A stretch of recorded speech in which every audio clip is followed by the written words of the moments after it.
Hello everybody, I'm /MVC. Welcome back to Cataclysm, Dark Days Ahead. Well, as you know, we have to start a new series. In the old series, we're playing in stable, 0.g, the Steam version. And as of the time of this recording, Kanji Kurokawa is still alive. Hopefully he stays that way for a while. But Vernon Ziegler, however, our Play the NPCs series has come to an end.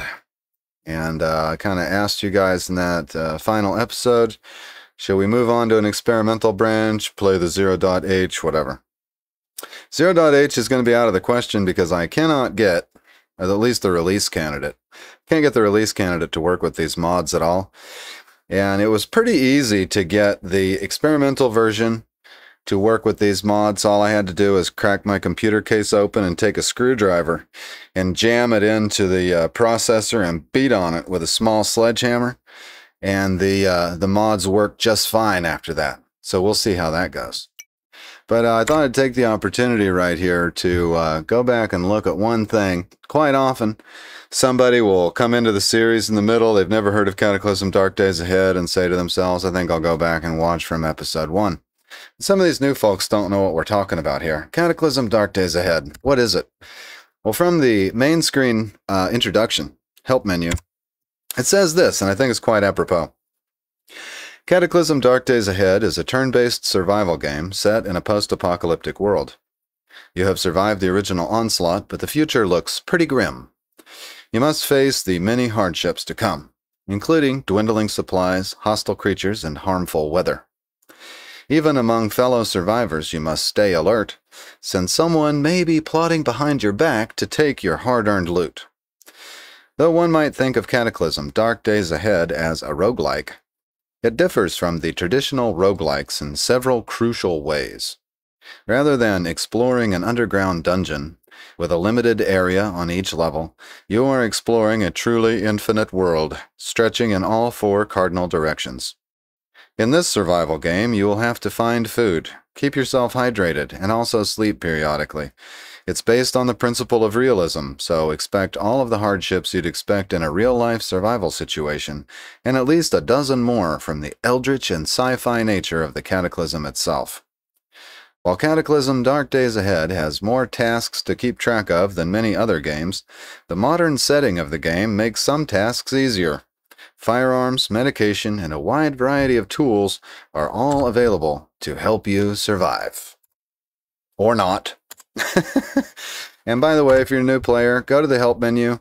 There's a whole wonderful introduction to the game. Every concept of the game is here. I wish I'd have used this as a guide for my tutorial series. But it's too late now, so we'll just move on from that. But included here, if you look at the movement concept, for example, it tells you to look at your character sheet by pressing this key to find out what your movement speed and costs are, to hit O or C to open and close doors, and how to smash, and everything's here. Pretty great introduction. And remember, you can always play the tutorial game. Something we did for the 0.g version in a one-off episode probably 9 months ago, but I think that episode's still pretty well valid. You can always play the tutorial game. It's going to be very helpful to get you started. But anyway, getting into what we're doing here, I spun up a world. The random name that I liked was called Iota. I would have never thought of that on my own. And I have to leave a little note here for what version runs what. Here's my 0.h stable candidate, and here's my experimental modded. And I've added some mods to the world. Let's show the world mods.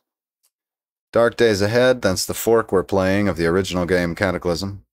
And we're using the rebalancing mods, disable NPC needs, and portal storms ignore NPCs. So this is just so NPCs don't have to eat 3 times a day, and something about how portal storms affect them. I don't even understand it. I do not have the rebalancing mod that inhibits fungal growth. So I'm hoping to see a full-scale fungal apocalypse at some point on this map. I've added the content packs Blaze, or BL9, Xedra Evolved, so that I can hopefully break out a laptop at some point and become a crazy inventor, coming up with wacky inventions.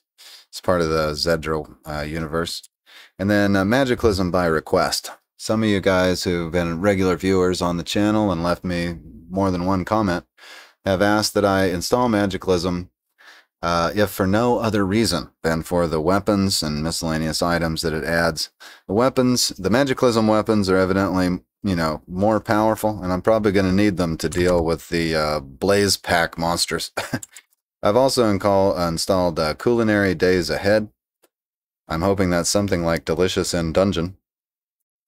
And the Vehicle Editions pack for Blaze, and the Magiclysm Revamp and Editions, and the miscellaneous Magiclysm expansions. So our initial goal for starting up this new world is just to learn a few things, have a little bit of fun. I don't necessarily expect my character to survive very long, so we're not going to turn this into a playlist right away. You know, death is always around the corner in Cataclysm. But I did start with a custom character template that I created that will get us into the game. So if I do the, wait a minute, am I loading? That's custom character, oh, preset character. Here we go. This is what I called the hillbilly character. Because if there's one kind of person that I can imagine surviving any amount of time in the Cataclysm, it's one of the Appalachian Mountain Range's rural folk, colloquially known as the hillbillies. Very tough people, and they're going to need to be tough to survive the Cataclysm. Thanks to everybody who worked on new splash screens for the latest experimental, by the way. Very cool. And right now what we're doing is ignoring about 1 million errors. But it loads, so we should be good. I'm going to start from the beginning on this one. I want to try the scenario, Brave New World. It's been a year since the apocalypse, and winter is fast approaching. You and your company have managed to gather up enough supplies to finally settle down somewhere, away from the death and destruction. Life has been hard for you, but in your heart you still hold a vision of a bright future lying ahead. This scenario will start us out in an old evac shelter, and the time is apparently somewhat random. I have seen this do year 1 autumn day 1, and I've seen it do year 2 autumn day 1. It's seemingly at random, so in this case it's saying year 2, so okay, we'll take it. So we're starting in the 2nd year, and it's going to be autumn. We're doing the hillbilly profession. Says, you and your kin always figured shit would hit the fan someday, but never like this. When they turned on you, you grabbed your gun and a 6-pack and hauled ass in the family truck. We start with marksmanship, shotguns, mechanics, and vehicles. Basically, we just have these skills because we like to tinker on the old Ford and shoot ducks. Start out the world with a sling pack, pretty primitive backpack, but steel-toed boots, and random boxer shorts. I've seen this character start with heart boxer shorts before. I'll be darned. Yeah, 5-round hunting shotgun and some ammunition for it. A little bit of currency in the old wallet. It's got a driving proficiency, and starts the game with an extended bed 4-seat pickup truck. That'll come in handy. Got just the default backgrounds. These are pretty well default for almost every character, I guess, in the experimental branch. Driver's license, simple home cooking. In other words, we already know how to boil water. We don't have to come up with a crafting recipe to help us figure out that we can stick a hot dog on a stick or something like that. I think these are reasonable. Driver's license is reasonable. Computer literate makes sense nowadays. Who ain't computer illiterate? You know, if you can call cell phone proficiency computer literacy, which is arguable. But anyway, social skills. I'm not sure. It says we know what social norms are, I think, basically. High school graduate, and proud to be one. Mundane survival. That's, I think, fabrication 1, healthcare 1. So, you know, you're not going to just stare at that scratch on your finger and wonder what a Band-Aid is. No big deal. They pretty makes a lot of sense to put those in there at the simple default level. Any character that starts without that stuff, you really got to wrap your mind around how they got to that point. Stats, I bumped each one by 1. We're 9 across the board. And traits, here's what I picked. And I wanted to pick trait after trait after trait, but I don't want to be too overpowered in the Cataclysm. But I love all the positive traits. I settled on 2, and mainly only because I was watching Hardware Despair's live stream today. And if you haven't checked out Hardware Despair's channel, he's a great Cataclysm streamer. Lots of great series videos up there. And he was bragging today and made me feel jealous. I felt and envious. He was bragging about how wonderful his character is because he's got the fleet-footed trait and the indefatigable trait. So I took these just so I could experience that joy myself. And then robust genetics is here just in case we ever get a chance to mutate this character. I don't want to get that far and then find out that we're just going to get into a genetic downward spiral anyway. And Scout is a new one on me. I think that was added by Experimental. Don't remember seeing that on the 0.g list. It extends our sight radius on the overmap. It's always nice for anybody who's going to try to stream this game to get a few little advantages like that. Try to figure out what the next episode's going to be about, so that's why we've got that one. So here's our marksmanship and shotgun skills, which we get for being an Appalachia hillbilly.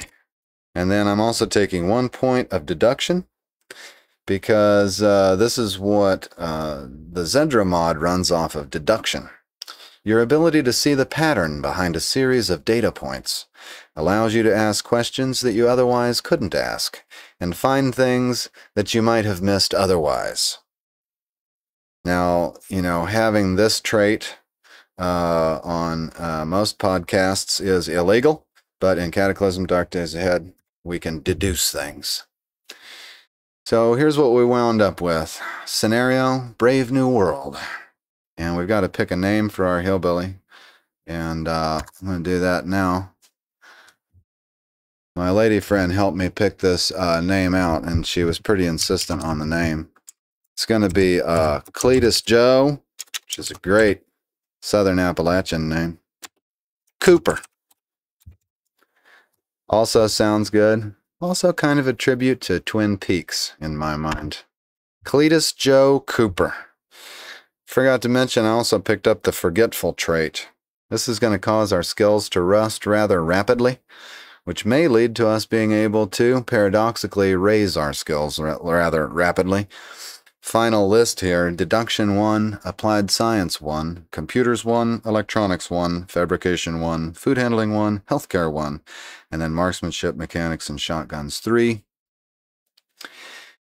I think that's everything. I'm going to press tab and get into the action. And if I know me, I'm probably going to upload this as a prologue part. And you may not get any more of this scenario until 2 days from now, when and if the next episode comes out. So I'll see you then.